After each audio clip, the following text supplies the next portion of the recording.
Hi Mark, my name is Wayne Tu Wei. My student number is S064147.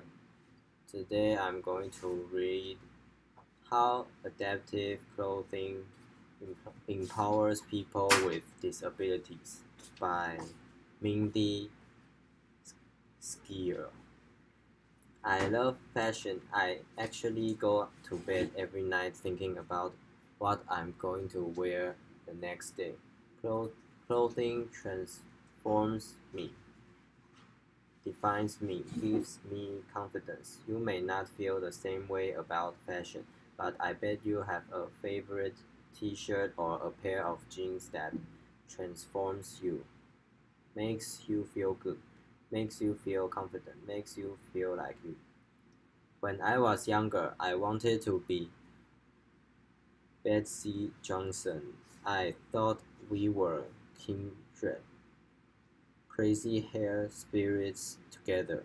I did go to fashion design. I worked in the industry for years and I loved it. I married. I had 3 kids, but life can be heartbreakingly ironic. My middle child, Oliver, was born with a rare form of muscular dystrophy, or MD. MD affects his muscle strength, his pulmonary system, distorts his body, and makes everyday life more challenging than most. From the time he could walk, which wasn't until about 2.5, he had to wear leg braces for stability. Because he wasn't growing appropriately, he had to wear a feeding tube that was placed on his face. He endured stares, and so did I. But my husband Greg and I told him that no matter what, he was just like everybody else. But everyday tasks for Oliver that we all take for granted were incredibly challenging. That simple act of dressing yourself, the very thing that I adore, was a nightmare for him. His form of MD does not affect his mind. His brain is an A minus plus, which means he's acutely aware of his shortcomings. This became very evident when he started school, and that daily act of dressing yourself was a constant reminder of what he could and could not do. So our solution was for Oliver to wear sweatpants every day, to school, to parties, and on vacations, his uniform.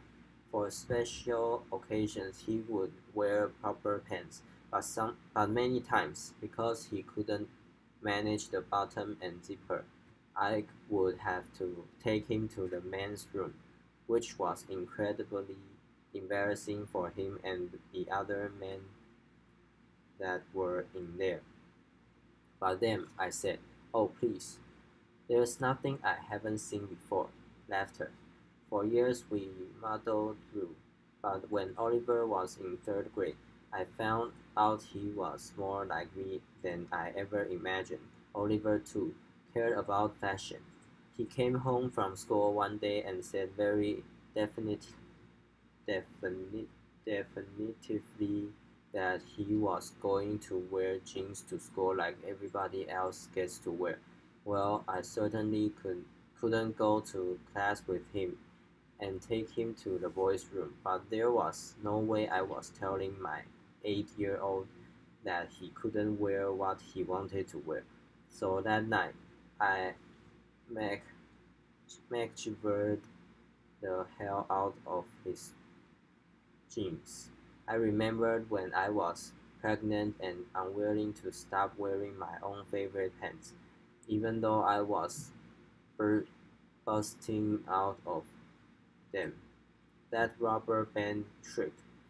You mothers, you mom, remember what I'm talking about. The rubber band through the buttonhole, around the button and back. Instant stretch. So I removed the zipper so he could pull it up and down on his own. I cut up the side seam of the bottom of his pants to accommodate for his leg braces. Applied Velcro, hold your ears. Everybody peeled and stick, mind you, so that it would close around it. When I showed Oliver my arts and crafts project, he absolutely beamed. He went into school with his head held so high. Those jeans transformed him. He was able to get dressed on his own. He was able to go to the bathroom on his own. Those jeans gave him confidence. I didn't realize it that at the time, but this was my first foray into the world of adaptive clothing. Adaptive clothing is defined as clothing designed for people with disabilities, the elderly, and anyone who struggles with dressing themselves. Adaptive clothing did exist, but it was missing that mainstream fashion component. It was very medicinal and very functional, but not stylish. And that's a huge problem because that what you wear matters. Clothing can affect your mood, your health, and your self-esteem. Now, being a fashion lover, I've known this forever, but scientists actually have a name for it. It's called enclosed cognition, the co-occurrence of two factors, the symbolic meaning of clothing and the physical experience of wearing the clothing, both of which have a direct correlation to how you feel about yourself. There's actually a professor in the UK by the name of Karen J. Pine. He wrote a book called Mind What You Wear: The Psychology of Fashion. She states in her book that when you put clothes on, you adapt the characteristics of what you're wearing, whether you realize it or not. That's why you feel like a rock star when you put on those perfect fitting jeans. That's why you feel invincible when you put on that powerful suit. And that's why you feel beautiful in that little black dress. But that's actually why Oliver felt so isolated when he couldn't wear what he wanted to wear. He even said to me one time, "Mom, wearing sweatpants every day makes me feel like I'm dressing disabled." There are 1 billion people on our planet that experience some type of disability. 1 billion. If 10% of that billion experience clothing challenges, that's an enormous amount of people that may not be as confident, as successful, or even as happy as they could be. The morning after Oliver left for school wearing those jeans, I realized that I could I could do something about that, and so I did. In 2013, I founded an organization called Runway of Dreams. The mission was to educate the fashion industry that modifications could be made to mainstream clothing for this community that has never been served, and it began with an entire year of research. I went to schools, I went to facilities, I went to hospitals. I literally chased down people on the street who were in wheelchairs or if they had walkers or even if they had a slight laughter. I know I must I must have looked insane, but I knew that if I was really going to make a difference, I had to truly understand the clothing challenges of as many different people as I possibly could. I met a young man who was 18 who was cerebral palsy. He was going to Harvard University. He said to me, "Can you imagine? I got myself into Harvard, but my dream is to be able to wear jeans on campus like the other freshmen all will wear." I met a little girl named Gianna who was missing her left forearm, forearm and her hand.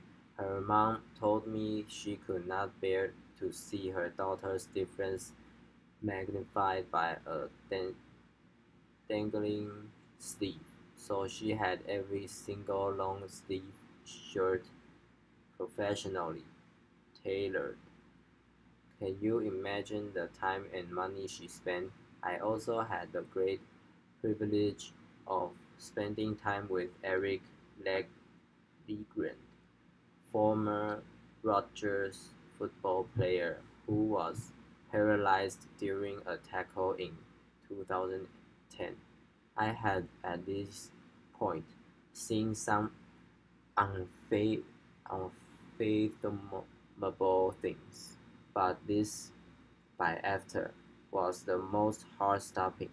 You see, Eric is a really big guy, and it took two eyes and a lifting machine to get him dressed.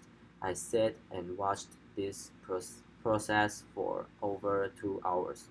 When I expressed my shock to Eric, he looked at me and said, "Mindy, this is every single day. What can I say? I like to look sharp." Research done. I knew that if I was going to make a change in the industry, I had to use my background and really figure out how to make these clothes modified. So I took the information I gathered over that past year. I figured out that there were actually three categories that were affected across the board. The first were closures, buttons, snaps, zippers, hook, and eyes were a challenge for almost everybody, so I replaced them with a more manageable technology: magnets. Magnets made our Harvard freshman able to wear jeans on campus because he could dress himself. Second, adjustability pants, pant lengths, sleeve lengths, waistbands were a challenge for so many different shaped bodies, so I added elastic and internal hemming system. This way, Gianna could wear a shirt right off the rack and just adjust the one sleeves. Last, alternate ways to get the clothing on and off the body, outside the traditional way of over your head. So I designed a way to go in arms first. This, for somebody like Eric, could actually take 5 steps of his dressing process and give him back a gift of time. So I went out. I bought clothing right off the rack. I sat at my kitchen table, ripped them apart, did pro- prototype after prototype, until I felt I had great modifications, and then I was ready for the big leagues, the fashion industry. Rather than designing my own collection, I knew if I was really going to make a difference, I had to go mainstream. I believed that I just needed to educate the industry of the enormity of this population and the fact that these were consumers that simply weren't being considered. And I am thrilled to say that the industry heard me. Runway of Dreams collaborated with the most amazing forward-thinking brand on our planet. Applause. Who took my vision to market and made fashion history by launching the first mainstream adapt adaptive collection, and the rest is yet to come. Applause. So, applause. Fashion holds the key to a vital lifeline. Clothing can be transformative. Clothing equals confidence. So tomorrow when you're starting your day and you're thinking about what you're going to wear, I hope you appreciate the process and think about how what you choose makes you feel. Today, Oliver is 13. He wears his adaptive cakes, his magnetic button front shirt. Feels like the coolest kid around. My boy was total swagger. Laughter. As I mentioned, Oliver's disease is degenerative, which means his muscles are going to break down over time. This, by far, is the most devastating part for me. I have to sit on the sidelines and watch my boy deteriorate, and there's nothing I can do about it. So I am looking up from the things that cannot control to the things that I can, because I have no option. And so I am looking up, and I'm asking the fashion industry to look up, and now I'm asking all of you to look up too. Thank you. Applause. Thank you, Mark.